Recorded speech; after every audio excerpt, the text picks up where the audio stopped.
there would be all these interrelations and so on, but they would be peaceful interrelations. Because the kinds of reasons we would have for, conquering other territories and so on wouldn't be there anymore. I mean, one of the reasons why you want to go out and conquer somebody is to seize their capital, as it were, right? Primitive. Right. Yeah. And you wouldn't need to do that because you would be in cooperative production with with everyone around the world. Right. Right. That would be the ideal, right? Yeah. Yeah. That would be communism. That would be international communism. Yeah. Right. Yeah. So, all right. Well, let me ask you one more question on this, and then I want to ask you about Zizek if you have a few more minutes. The death of God is about the drying up of a horizon of meaning and of a whole form of human life. Where do we stand in the illusion it makes? What kind of space are we invited into? The material relations between people become social relations between things. When we look at toasters, corn, and TVs, we still, to a large extent, live in the interregnum between worlds, if you will, or between paradigms. Not many people in the history of the world have faced that. Diet Soap is a Sublation Media podcast. Okay. So Terry Pinkard is a professor of philosophy at Georgetown University. He is the author of Hegel, a biography, Hegel's Phenomenology, the Sociality of Reason, and Hegel's Dialectic, the Explanation of Possibility, along with other books. You've also written extensively on Sartre. Is that right? Professor Pinkard, welcome to the Diet Soap podcast, and thank you for having me. Time. Yeah. I wanted to start just by asking you a kind of a really basic question about yourself, which is, how did you come to be interested in Hegel? Why Hegel for you? Well, with many people, I kind of backed into Hegel. That is, as a student, of course, I was in the 60s, right? The early to mid 60s, I was very interested in Marx. I also became very interested, in just philosophy in general and social theory in general and Kant. So if you start with Kant and you have Marx, you start wondering, then as you read more and more about both these people, you keep running across Hegel. So you figure eventually you've got to get around to that. And of course, like many people, I was also interested in Sartre, and Sartre's, moved to a kind of Hegelian Marxism later on in his life and so on. So that's more or less it, it was a matter of political commitment, intellectual curiosity, and I backed in, like I said, I backed into Hegel going forward from Kant and backward from Marx and backward from Sartre and Heidegger and so on. Were you a part of the student protest movement at that time? Were you? Oh yeah, very much so. Yeah. Engaged in protesting the war in Vietnam and the civil rights protesting, or with the civil rights movement and all of that. Oh yeah. I mean, those were the issues of the day, and that's what we were carrying on about at the time. Okay. Were you a member of SDS or anything? Yes, I was a member of SDS, yes. Okay. All right. So I want to start out, as we talk about Hegel, asking you, kind of telling you a story about my own experience not studying Hegel. I majored in philosophy as an undergraduate at Portland State University in the 90s. And I was not made to read Hegel. I recall a course. Yeah, I had a course that traced a philosophical inquiry that I really recall having an influence on me. And we started with Locke and then went to Berkeley and then Hume, or Berkeley and Hume, and then to Kant. And then after that, we were done. And I took a course on Wittgenstein. So at the time I was frustrated. Like I felt like I hadn't gotten anywhere. And it seemed like I was like learning philosophical arguments only to throw them aside, to dismiss them. And I felt like it was sort of a dead end. Like I could play this game of philosophy, but it didn't connect to my life. And I was political, but it was the 90s. So, my politics were about reading Anarchy magazine and going to see Noam Chomsky and and that kind of thing. You could have done worse.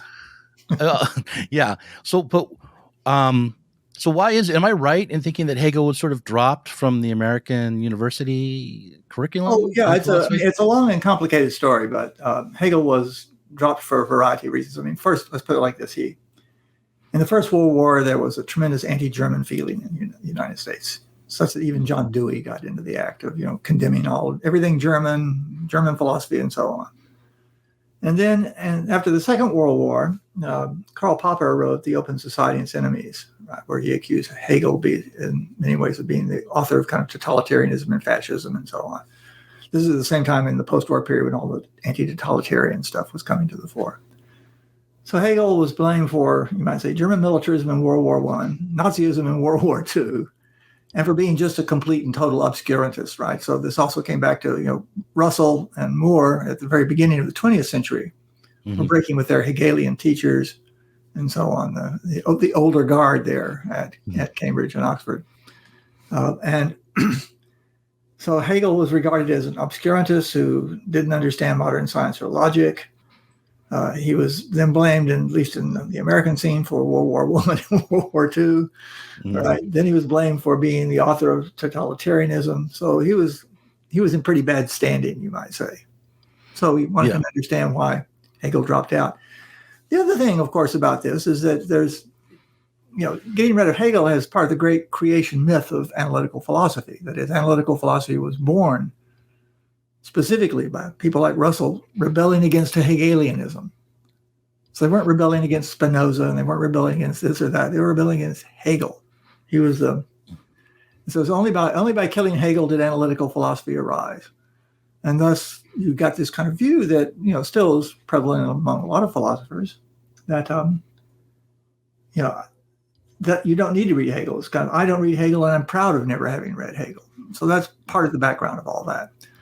Of course, one of the things that happened was that, and one has to remember that in 1959, when Peter Strawson published Individuals, an essay in descriptive metaphysics, that doesn't sound like much, but in those days, having the word metaphysics in the title of a book by an Oxford philosopher was considered really incendiary. Then also, Strawson's identification with Kant in all this was also incendiary. So Kant made it back onto the scene. And then with Rawls, Kant made it big time onto the scene. So, and it's only, you can only go down the Kantian road just a little while before you start looking to see what's coming next. And the next thing you know, Hegel was back on the agenda again. But really, that's what I felt like. I think I didn't know it, but I felt like I was missing something. Like after Kant, it's like, wait a minute, this didn't resolve anything. What we need something else. Yeah. So you started studying Hegel in this context where he was no longer part of the university. Did you study him in university? Despite that, did you find a school that would teach that? Were you an autodidact? How did you actually? Well, I was quite lucky in the time that at the University of Texas, where I was a period when both John Finley and Klaus Hartmann were visiting professors there. And they, Finley had written a book called Hegel, a Reinterpretation in 1958 or so. That was the first of the wave of the new wave of Hegelianism and so on, though it really didn't have that much of an impact on things. But at least Hegel was there among people in the philosophy faculty who were talking about Hegel, right, in a positive way here. So in that respect, it's just, kind of rank contingency. Otherwise, I would have been an autodidact. Wouldn't have been anywhere to study Hegel. I would have just had to do it all on my own. Okay, so you got lucky there. So let's talk about Hegel himself and how somebody who's like coming to him without a lot of philosophy background, or maybe not having any understanding of the Marxist tradition, might think of him. Like I'm putting myself back in my undergraduate day. It's like when I was an undergraduate, I bought a book called The Worldly Philosophers. This wasn't taught either, and it begins with a chapter on Adam Smith. Yeah, and I'm wondering, should we put Hegel into a book like that on the Worldly Philosophers? How does he fit within the context of the bourgeois revolution that book was sort of about? In fact, it describes the bourgeois revolution at the start, saying, mankind had gotten along in the comfortable rut of tradition and command for centuries, and to abandon this security for the dubious and perplexing security of the market system, nothing short of a revolution was required. So should we think of Hegel as a revolutionary like Adam Smith? Well, look, this is a kind of loaded question. I mean, as if everything Hegelian, right? The answer is yes and no. Right. Okay. Now, remember, Hegel was born in 1770. That meant that when 1789, he was 19 years old. Here, right? So he and his two roommates, right, Friedrich Hölderlin and Friedrich Schelling, here, all three of them were caught up in the French Revolution. Right, this is the excitement of it all. They were in Tübingen, which had links to all these places in France because the Duke of Württemberg also owned all this property, feudal property in France and so on. So, for example, one of their good friends, a guy named Wetzel, was forever running away and joining the French Revolutionary Forces, and then coming back just in time to take his exams, passing them, then running back to join the Revolutionary Forces. So, first of all, he's very taken up with the French Revolution. Mm-hmm. He maintained his interest in the French Revolution, his support for it, his entire life. Every July 14th, he celebrated the French Revolution with a glass of champagne. Right. Mm-hmm. It's a very nice little story about this. This is 1820. Edward Gons tells the story of going with Hegel and some other students to Dresden to look at artworks. And when they go out to dinner later, and Hegel dismisses the kind of local wine, the local Meissen wine and so on that they have, and orders instead the most expensive champagne in Europe, Champagne Sillery, for his students. And of course, the students were all kind of astonished, why the old guy was doing this, right? And he poured, a glass of champagne for everybody, and raised his glass and said, "Gentlemen, you know what today is?" And they all said, "No." He said, "It's July 14th, to the storming of the Bastille," as he raised his glass. Mm-hmm. Yeah. So he kept the adherence to the revolution, right, for all his life. In some respects, he thought of it as a kind of bourgeois revolution, though not in the sense that Marx thought about it. He thought it was really a revolution of just complete overturning of the old order. And now we had finally the realization that he had been arguing about, that essentially the concept of freedom was to be extended to everybody.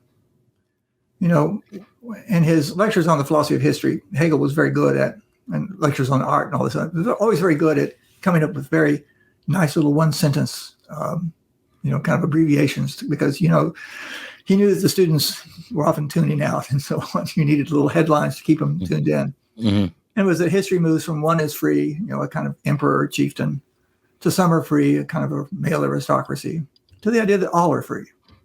Mm-hmm. And that nobody by nature has the authority to rule anybody else. And the French Revolution was the achievement of that, he said.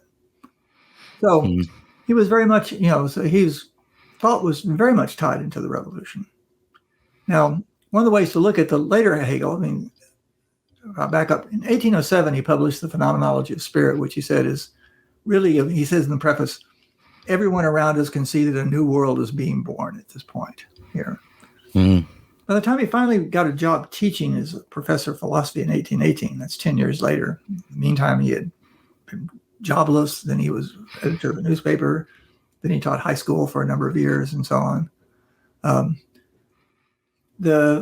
Napoleon had come and gone, right? The Congress of Napoleon had been attacked. He lost the Battle of Waterloo. The Congress of Vienna set up to turn the clock completely backwards, right, to the days before the French Revolution. They were unable to do that for a variety of interesting, still disputed historical reasons. Mm-hmm. And so Hegel then was faced with the question of, what is our modern world going to look like now in this post-revolutionary order? Mm-hmm. And that's when he began to write his mature philosophy and his mature system and so on. But it was always still in the context of the revolution. Mm-hmm. Yeah, the big Hegel book that I've actually read is the Phenomenology of Spirit and some of the Science and Logic. So I guess I've read the immature Hegel, and not your translation. I should read your translation, I think, right? I think you should, yes. Everybody should read my translation. Yeah, no, I wouldn't call it an immature book. Hegel was 30 when he did it. That book is also astonishing. It's basically a first draft. That is, he wrote that from scratch, just created it in roughly 1806. Just sat down and got this idea and started going. My question about whether or not he should be put in the Worldly Philosopher book is also about like how he conceived of what he was doing in terms of philosophy or politics, I think. I mean, should we read Hegel in the philosophy department? Is that where he belongs? Or should we be reading him in political science? Or, I mean, I guess maybe this whole notion of the worldly philosopher is sort of needing to be unpacked for me, even though I think I know it, I walk around, think I understand it, but like I get, like, for instance, was Hegel tackling trans-historical philosophical problems, or did he see himself as engaging with problems as they came up politically and historically? Well, the answer is, once again, both. It is right. One of the striking things about Hegel is that he is this kind of grand systematic thinker. And so his first, the big book to start the system off is The Science of Logic, which is about as abstract and abstruse a work as you could get. And as he puts it, it's just pure thought thinking about itself. It's thinking. Yeah, he puts it in one place. But he also was a worldly philosopher. That is, he said in the preface to his 1820 Philosophy of Right that the purpose of philosophy is to grasp its own time and thoughts. Right? And what he meant by that, in fact, he called the book, he said it's the Grundlinien. It's the kind of baselines of the philosophy of right and law and morality. But it's just the baselines. So what you do when you're grasping your own time and thought, he says, is you're looking at your own time, trying to figure out what's essential to it, what's really going on, what's really at work, and what's only peripheral. And you want to know where you came from, right? Where you are, and what is on the agenda now, and what are the possible solutions that are out there. And so you're not just doing, say, a snapshot of your own period or anything like that. But you really are trying to figure out how you got where you are, how you got here, and where you are going and should be going. And so he always understood that there are lots of different alternatives that are going to be coming up here. And part of his philosophy was to try and outline now some way in which we could respond to the new market society, for example, that was now taking over. This new emphasis on human rights, right? The new emphasis on a certain type of international order, and so on and so on. And also, along the way, questions about, so what role is art going to play in all this? Is this going to change the role of art in society? Right? What would a modern religion look like? A modern kind of up-to-date version of, say, Christianity look like? And also, what would be a modern philosophy in a modern university setting? We also forget that Hegel's one of the people who designed the university that all of us went to. I mean, the Berlin university system that was established in 1809, right, after the almost collapse of Prussia in 1806 in the Napoleonic Wars, was that it was to be as it was done at the time by Wilhelm von Humboldt, who gave the sketch for it, is to be a research teaching university, Lehre und Forschung, where instead of the old model of the university is teaching orthodoxy, right, where the professors just professed the orthodoxy, whether they believed it or not, that's what they professed. This was to be the place where kind of the creative minds were to meet, young people kind of on their own turf and take things forward in a progressive fashion. The central faculty was called philosophy. By the time that model got transferred to the United States, it came to be called the College of Arts and Sciences, but it was philosophy at the time. It included all what we would think of as the natural sciences and so on, too. And Hegel was not the author of that, but he was one of the architects of the original Berlin University that kind of put it into the shape that it was, made it so famous, and made it then more or less the model of universities around the world to do teaching and research, to keep the ball moving.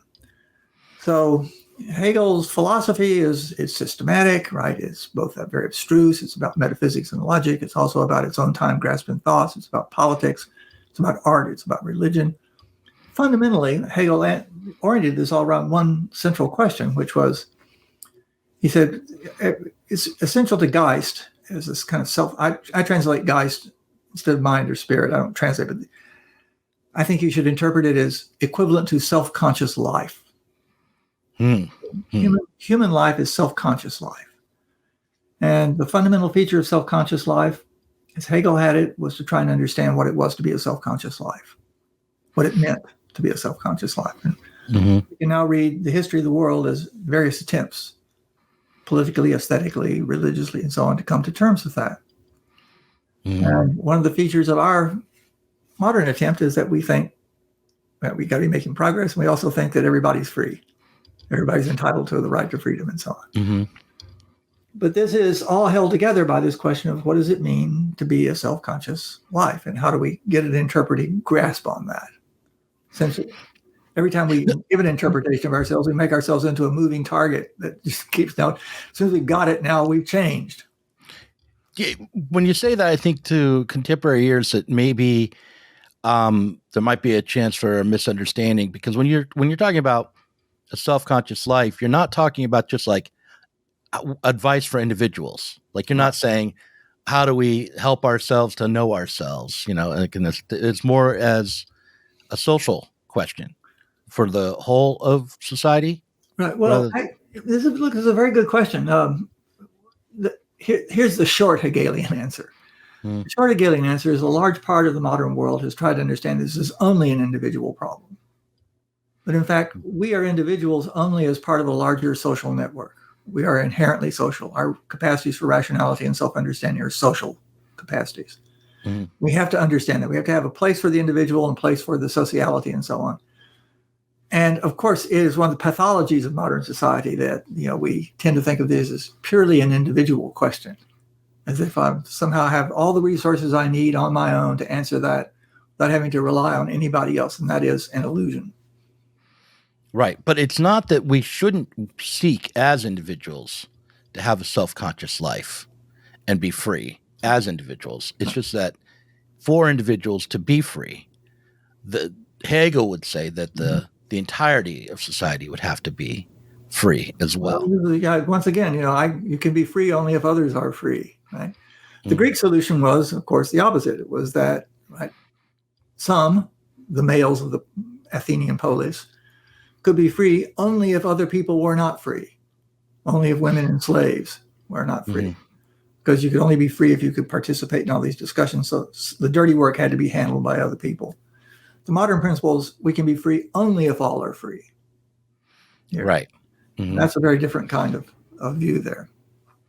And how does that, because when I was back to my undergraduate days, when I was taking these classes as a philosophy student, the big question that I thought we were tackling was how do we know things? Like, what is reason? It was always this epistemological approach to reading Locke and reading Hume, and so on. And so by the time we got to Kant, it was still about, how do we know the world? How do we claim to have a reason that can justify our own activity? So how does Hegel combine the need for freedom, this idea that, like, I guess the creation of civil society creates a world of freedom, a social totality of freedom, and the epistemological question of like how we know things, or what is reason in that world?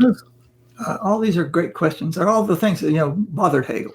So Hegel begins the 1807 Phenomenology of Spirit by saying the question is one of how do we know things? And then he introduces immediately the sense of vertigo, right? That whatever kind of principle you bring up, right, is itself now open to question. So it looks as if it's just all open to question. You can have a lot of different kinds of views and so on. So as he puts it, it's right. This puts us on a path that looks like it's just a path of despair here, right? It looks like we're just gonna have to give up on never claiming we know anything. But in fact, he says, let's start out with something that looks like it's absolutely certain here. And that's just the idea that whatever else, I'm aware that of things right here, right now. I may be wrong about which things are here right now, but I'm aware of things right here. I'm aware of something at least. Is that similar to what Descartes came up with as I think, therefore I am?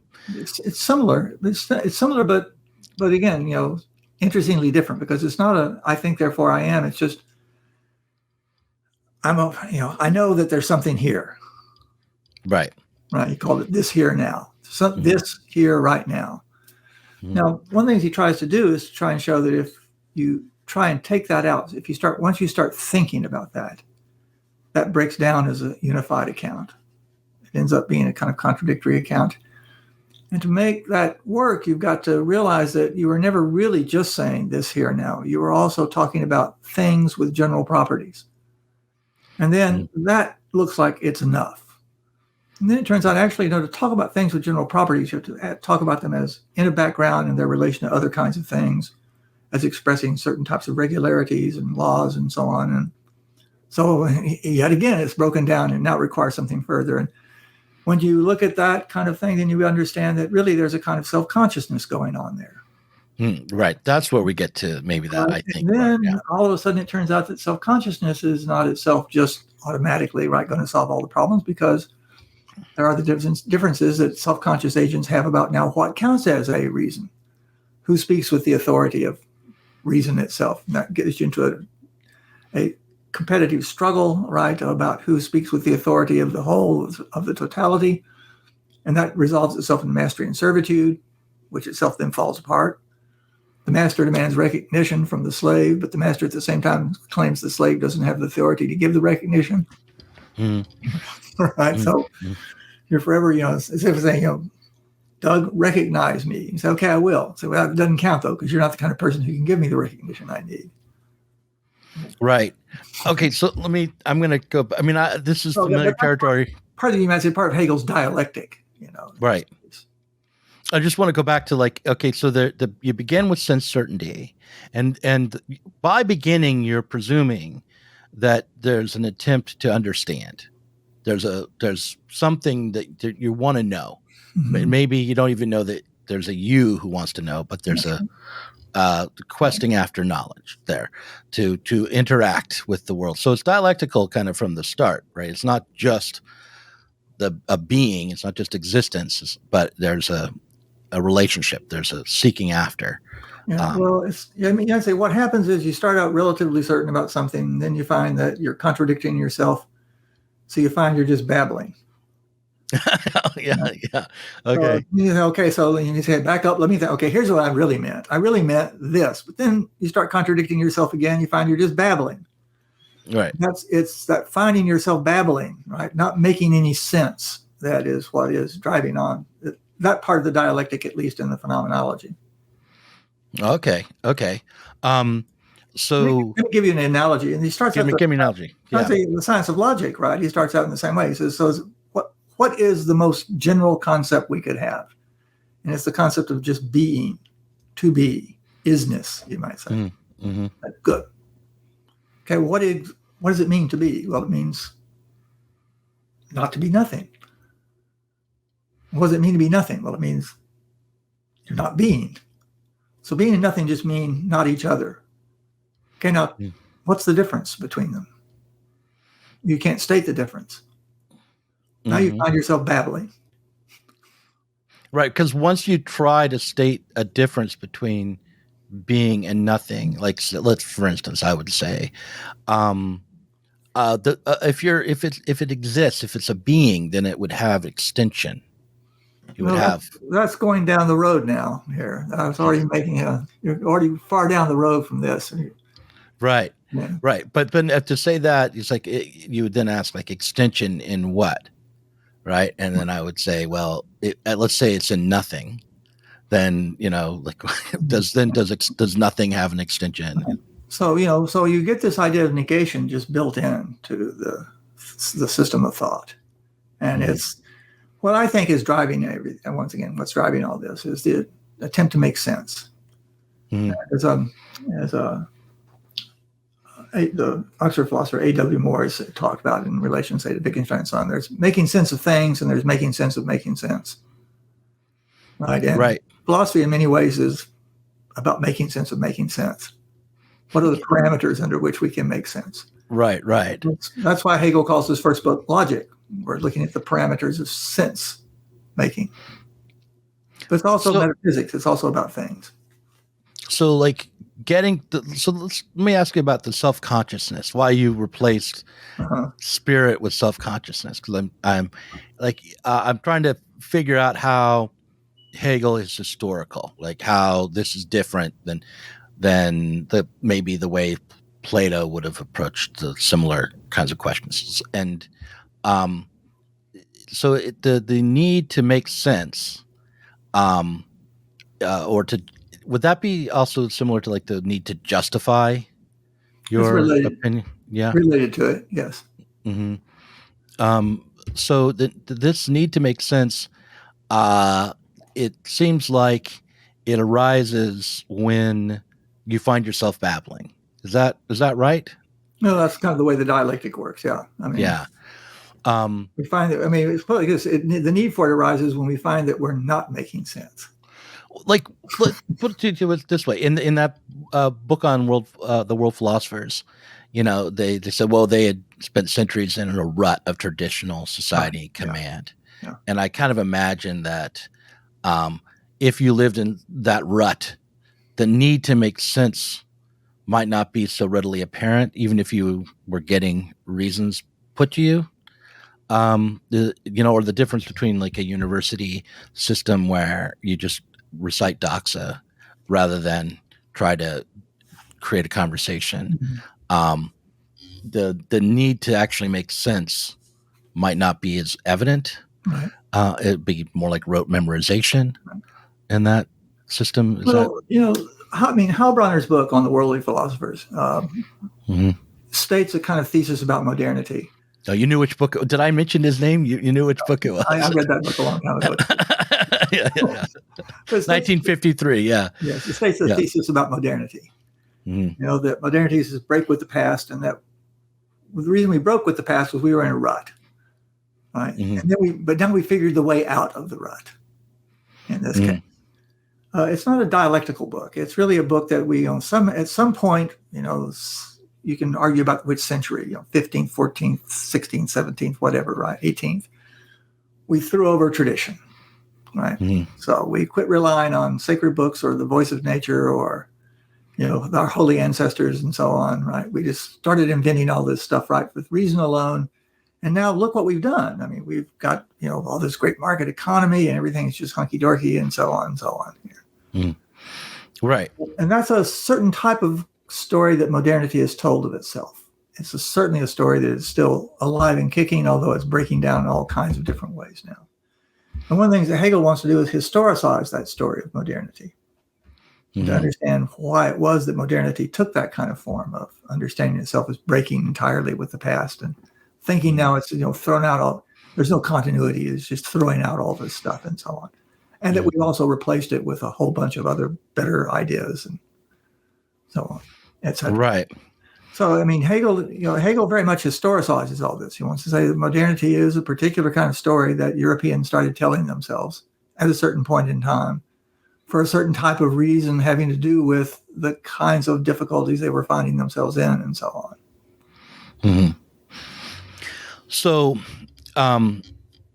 but that means that reason then, in the abstract isn't historical exactly, right? I mean, what you're saying is, it's not as though the modern person just invented reason and for the first time we had to try to make sense of the world and no, that there were attempts to make sense in Plato's day. Obviously Socrates was attempting to make sense of things like what is justice.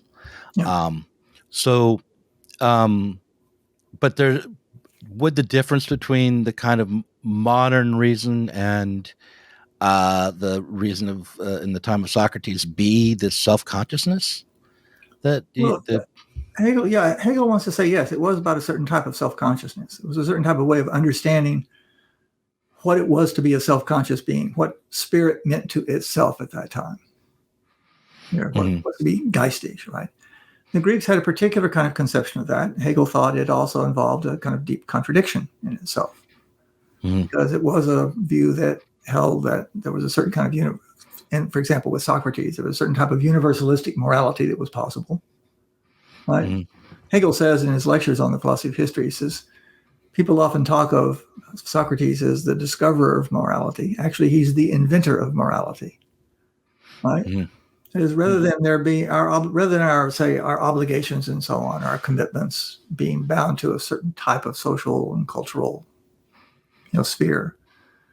Rather, what this type of reason was taking us was to morality, which is a universalistic sphere, binding all humanity here. Mm-hmm. But nonetheless, right, the Greeks didn't have a conception of how you could possibly have, say, an individual, right, with full individuality in this kind of polis.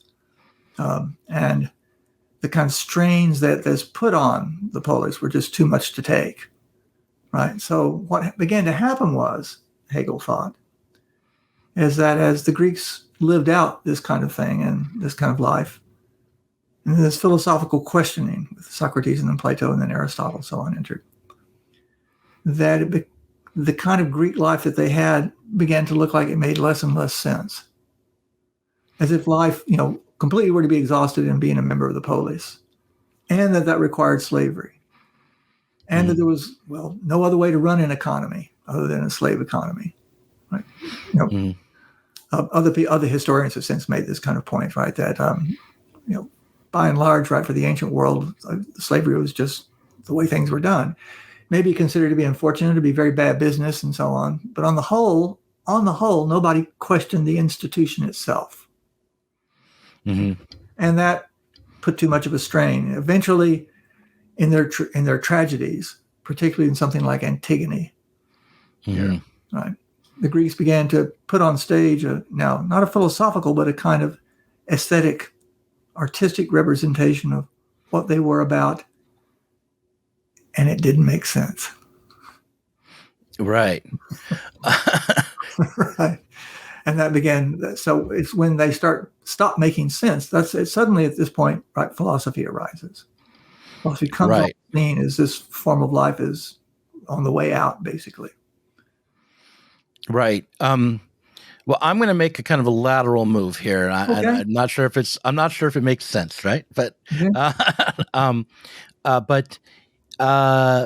when I think about this moment when things stop making sense in philosophical terms, I think of it as like maybe a limit to reason. It points to a contradiction in our own thinking, and that it shows where we have to stop, because at this point when we hit this contradiction in our thinking, we can't go any further. And Kant writes about this, these contradictions that arise, and he posits that the world that really makes sense, the world as it actually is, the truth about the world is really outside of our domain. We're not going to ever get to it, but what we can understand is only how we attempt to make sense.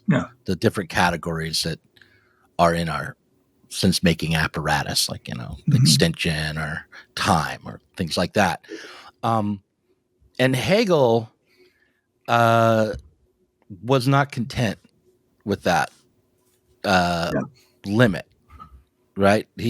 Did Hegel think that we had access to a way of making sense that would be, the way we were going to make sense forever? We could not end up babbling again. This is the great question about how historical Hegel is and so on. Look, let me make a distinction. It's a Hegelian distinction, right? Okay. Distinction between a Grenze and a Schwanke, right? Between a limit and a boundary. Okay. You have a boundary is the kind of thing that you run up against a boundary. Maybe you can't get over the boundary, but you can see that there's something on the other side. Right. I mean, you can come up to a locked door to a room, right? There's another room there, but you have no idea what's in the room. That's kind of, in some ways, that's Kant's idea of things in themselves here, right? That there's something on the other side of the boundary. We know it's there. We can't see over the wall, but we know there's something beyond the wall there. A limit, on the other hand, is where you reach simply the very limit of what is making sense, such that trying to go further is just when you start babbling. Right? So a limit, there's no other side of the limit in that case, if we're making this kind of limit boundary distinction. Boundaries have other sides to them. You can always imagine jumping across to the other side and seeing What's in that locked room here? With Okay. limits, there's nothing on the other side. You just reach the limit of thought. This you gave Hegel the idea, right? What we really have to do then is test the limits of thought, right, to the utmost degree. That's what I was saying. So we start out with the kind of ground zero concept, just is, being. Mm-hmm. Mm-hmm. Then we find that, right, we're pushed further now by just trying to even state that. Mm-hmm. As you're trying to even talk about what it is we're talking about, we find ourselves babbling all of a sudden. And therefore, as it were, you kind of correcting ourselves, saying, okay, no, what I really meant was this. Mm-hmm. Right. Well, okay, now what I really meant was this, though. Right. Okay. So,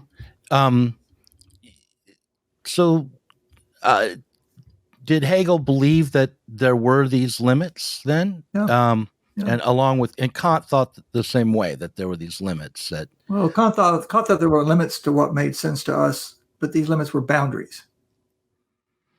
He did. Yeah. So he thought we could see what's on the other side. There are noumenal realm. Yeah, well, there are things in themselves. We know that. I mean, you might put it like this. This is not quite right, but right, close enough, right?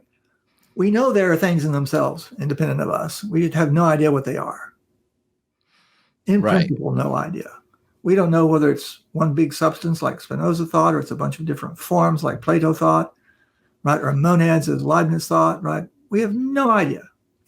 No idea, and we'll never know, because it goes beyond the bounds of the kinds of things we can make sense of. Kant thought. So that's just a boundary on our thought. Hegel thought, in principle, there is no boundary. Now, you can put it like this, right? But there might be a limit, though.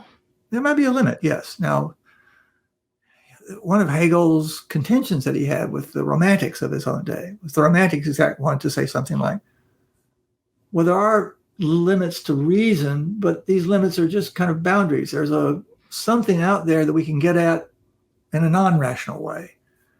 Maybe through the emotions, or maybe through a kind of special type of intuition or something like that. The third eye, we could, like so, Doctor Strange or something like that. Yeah. So the Romantics thought something like that. And this goes down to our day, right? There are people that say, look, reason runs out, but there's not to worry. There's a way to get at these things that don't require reason. Right. Now, Hegel is, as it were, the rationalist, saying, no, in principle, reason is going to be supreme. He also thinks this is the principle of modernity. That, as it were, right? We used to think there was a kind of divine boundary to our thought. There were a few things we just had to accept on faith. Modernity, in its full flowering, says reason is what counts. And yet, so how does Hegel handle these contradictions that arise, as boundaries or as limits? When they first arrived, they seemed to be limits. It turns out that there were only boundaries. Right? Okay. We seem not to be making any sense, and then we change the framework so that we now can understand why we had been in the situation we were in when we were not making sense to ourselves anymore. And now we are in a position where we can see that more clearly. Okay, now I'm gonna jump again, and I don't know if I'm not sure if I'll be making sense, but I want to go to Marx. Okay. And ask is the difference between Hegel and Marx, the difference between, is what happened with Hegelianism is that it stopped making sense, and then Marx came along and said, we need a new framework to understand this, so it can continue to make sense. The Hegelian approach is limited to the realm of philosophy, to the realm of thought, maybe even to the realm of social relations in the abstract. But what's missing is material production, material creation, the way we organize ourselves to put food on the table and to build, the houses that we live in and so forth. Was that the reframing of Hegel that Marx contributed, do you think? Well, that's certainly the way Marx talks a lot of the time, right? That Hegel was a kind of idealist, and he found Hegel standing on his head, and so he put him back on his feet. But, you put an idealist back on his feet, they're still an idealist. Right. So, this is one of the most kind of up for grabs, still controversial aspects about what the relation of Hegel to Marx is. It's pretty clear that what Marx said about Hegel's philosophy of right early on in Marx's career in 1843 is that Hegel has gotten it wrong about what the state is. Hegel more or less got it right about civil society being this kind of competitive or heavily marketized arena, and that he thought that there was an institution called the state. It's a fairly new institution in European life called the state that could speak for the authority of all of society and balance out these kinds of conflicts. Marx thought that was just a mistake about what the state was. And it was because Hegel wasn't really paying attention close enough to what the productive relations were that he was unable to see this. So to the market, to what's going on in the market. Yeah, basically? Well, just productive forces in general, right? Hegel's talking too much about making sense of things. What he really should be looking at is how are things produced in the first place. Okay. Right. And so as I see it, what Marx thought, right, was that Hegel had taken things only up to their kind of penultimate stage, right? And you could already see, Marx thought by the 1840s, how the Hegelian synthesis that seemed to fit the 1820s now was coming apart. Industrialization was setting in.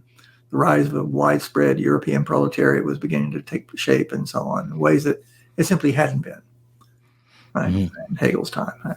The Industrial Revolution was really just getting underway when Hegel is still alive. So at this point, it's clear that the Grundlinien, right, the baselines are now themselves shifting, that what's on the agenda is also shifting. And therefore, we need to now really rethink this kind of thing here. And one of the features of Hegel's philosophy of history, I think Marx does take over a bit, is that the way Hegel looks at, say, political history particularly, he looks at it as not just political, but also political and cultural and philosophical and everything. And what happens is, right, these Gestalt des Lebens, a form of life, as Hegel calls it. These forms of life break down when they're no longer making sense to themselves. And the people now living in the rubble of that breakdown have to pick up the parts that are still working and throw away the other stuff that isn't working and build something new that looks like it's going to be stable until it starts breaking down. And what Marx is saying is Hegel's system as portrayed in the 1820s now is in fact breaking down. And we are, soon, right, we will be living in the rubble to try and pick it up. That will be the socialist revolution. Right. So the French Revolution, which we'll now call the bourgeois revolution, is not the last one in this case. Right. But of course, that revolution didn't really even end until into the 20th century, right? I mean, we're still. You could say, anyways, look, we're still fighting it out.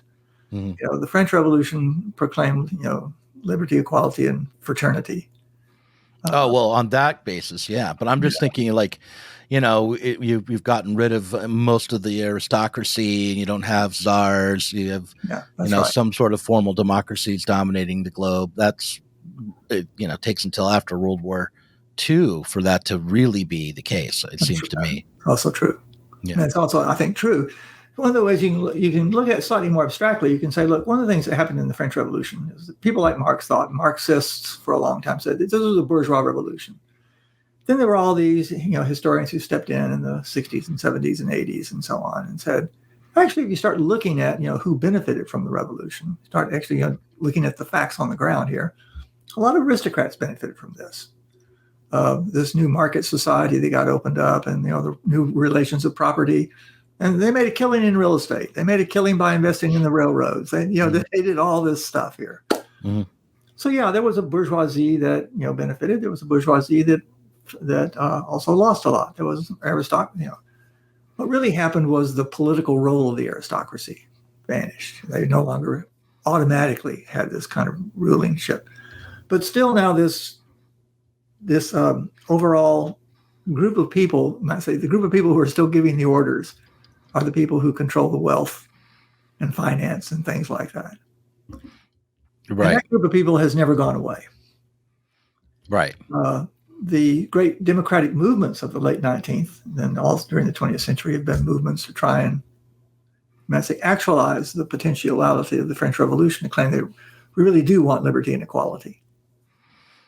Right. And what we've had instead is a group of, the ruling class holding on to this. Now, individual members of the ruling class come and go, but a ruling class that controls the means of production and finance and so on is still with us. Right. Right. And so, but did Hegel believe that you pretty much had to have that ruling class? Is that what the philosophy of right was about? He doesn't think that there has to be a ruling. He thinks there can't be a ruling class, right? He thought, first of all, the state is supposed to be an institution that works for the interests of all, mediates and so on for the interests of all. And there is something that's called the universal class, which is the technicians, bureaucrats, experts, and so on who run the government and kind of keep everything in order here. Right. But no, there's a very interesting little piece in the Brockhaus Encyclopedia of 1824. There's an entry on Hegel. And it's written by a guy named Wendt, Professor Wendt of Leipzig, who was also an acquaintance of Hegel and knew Hegel well. And the particular entry on Hegel also has some biographical details that people wouldn't have known about unless Hegel told them. Right? So Hegel almost certainly saw this entry.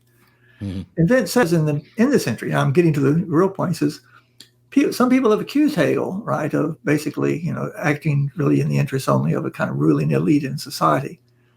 But his philosophy has never meant, right, provide any, basis, right, for the ruling class, the herrschende Klasse. He uses the term Klasse there, of the ruling class. Instead, it's about, reason and this and that and so on. And that seems to be one of the ways in which Hegel was at least trying to signal now, not by any writing on his own, but by having a friend do this for him. Right? He is not, right? He has in no way provided support for the ruling class. Right. And that would have meant the aristocracy at that time. Well, right? It would have been mostly the aristocracy, at that time. So I recently watched an interview you did with a bunch of people from the Platypus Affiliated Society, and I'm friends with some of them, like Clint, for instance. And you got to a point where you claimed, and I don't remember the full context of this, and I wish I did because I could ground it better, the question, but you claimed that Marx thought that Hegel had made a mistake, and not just a trivial mistake or a political mistake, but a philosophical mistake. And that's where you stopped, and then you didn't explain more, and the next question didn't pick that up. So I want to pick that up. What do you remember this part of that conversation, or what philosophical mistake did Marx think that Hegel had made?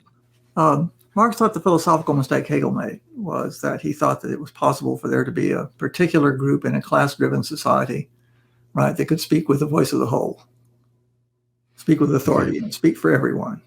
That was a mistake, and that was not, I'd say, a contingent mistake, as if Hegel had picked the wrong people to do this. So Marx thought that this would only be, what Hegel wanted to accomplish would only be possible in a classless society. Right. And that I think is what Marx took to be the philosophical mistake in Hegel's view. So what's Marx's alternative? Well, I mean, you look at, the one place where he talks about what communism is going to look like is in the Civil War in France, where he says the Paris Commune. He says, gentlemen, this is communism. Here, this is basically, so Marx's view is basically that communism is going to be the Greek polis without slaves and the oppression of women. Okay. It won't be a state. It'll be a relatively small community now working in tandem and peacefully with other communities and so on and so on. Marx may have been naive about that, but nonetheless, that's more or less his view. What about something like the general intellect as a part of Marx's view? Like we don't want little small local communities, but we want to bring the mass of humanity together Oh yeah, yeah. To produce the world. So it'd be like the Greek polis, but on a global scale. No, the Greek polis more or less on a global scale. Yeah, there would be all these interrelations and so on, but they would be peaceful relations, interrelations, because the kinds of reasons we would have for conquering other territories and so on wouldn't be there anymore. One of the reasons why you want to go out and conquer somebody is to seize their capital, as it were, right? Primitive, right? Yeah, and you wouldn't need to do that because you would be in cooperative production with with everyone around the world. Right. Right. That would be the ideal, right? Yeah. Yeah. That would be communism. That would be international communism. Yeah. Right. Yeah. So, all right. Well, let me ask you one more question on this, and then I want to ask you about Zizek if you have a few more minutes. So my last question along this, do you consider yourself to be more of a Hegelian or more of a Marxist? I regard myself more or less as a Hegelian. I put all the proper, I say provisos, and I don't buy this, I don't buy that, but yeah, I call myself a Hegelian. As opposed to like a Marxist. Do you think that's a distinction worth making? Well, now, I would say I'm a Hegelian very influenced by Marx, as opposed to a Marxist very influenced by Hegel. Okay. Right? Yeah. This is an argument that I have with colleagues in China, right? I say, you guys are all Marxists who are influenced by Hegel. Right? I am, on the other hand, a Hegelian influenced by Marx. I'm also Hegelian influenced very much by a certain type of liberal tradition and so on. Right? Yeah. I worry that I'm a Hegelian influenced by 80s sitcoms.